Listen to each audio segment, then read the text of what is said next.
Several women over the past few days have come forward accusing Donald Trump of everything from harassment to sexual assault.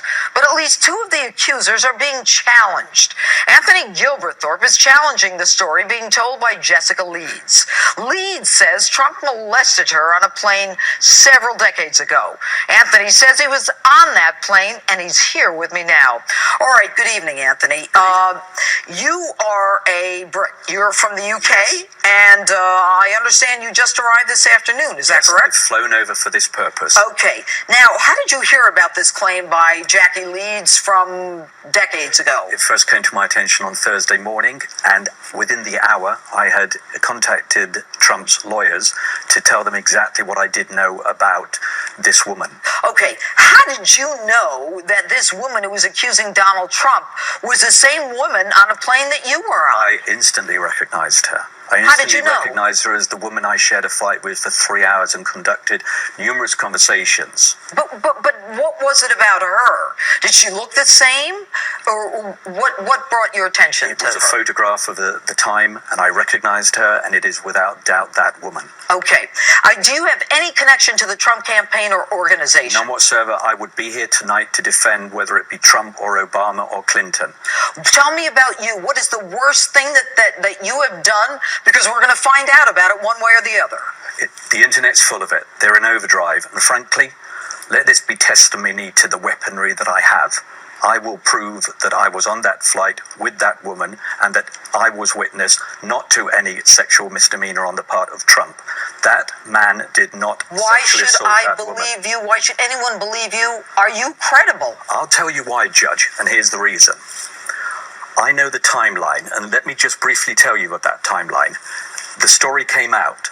Within hours, I had contacted the Trump organization, and I had given them factual evidence of the Tell me the evidence. The configuration of those seats, where Trump was, where she was, where I was. That was just after she made no mention whatsoever of a witness. It was she, not I, that several hours later... She talks about a man, and that man was you. She did not in the first statement. Or the second statement, she talks about a man. And this is so important, really, Judge. It was between that first and second statement that I gave my evidence to Trump. In the second statement, without knowing, in fact, that I had given those facts relating to the configuration and the position of Trump and her and I. What did you see happen then? Great conversation. She was hugging the limelight. She was after him. How do you know? He did not touch her. How do you know that? Please, I was there throughout the flight. There was nowhere else to go. Was it a day flight or a night flight? It was a day flight.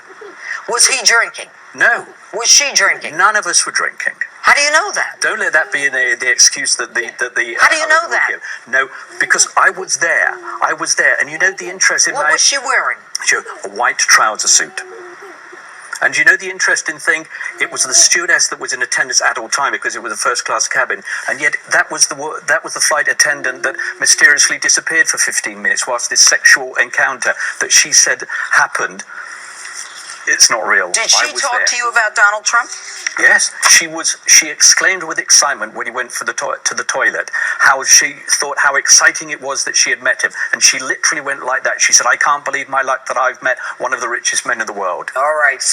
Anthony, there's going to be a lot of testing of what you said, but thank you for being on Justice Tonight. And another woman who has accused Trump of sexual misconduct is a former apprentice, Summer Zervos, who says Trump kissed and groped her in a hotel room. With me now is Summer's cousin, John Barry. All right, John, you say that your cousin is a liar, and why do you say that?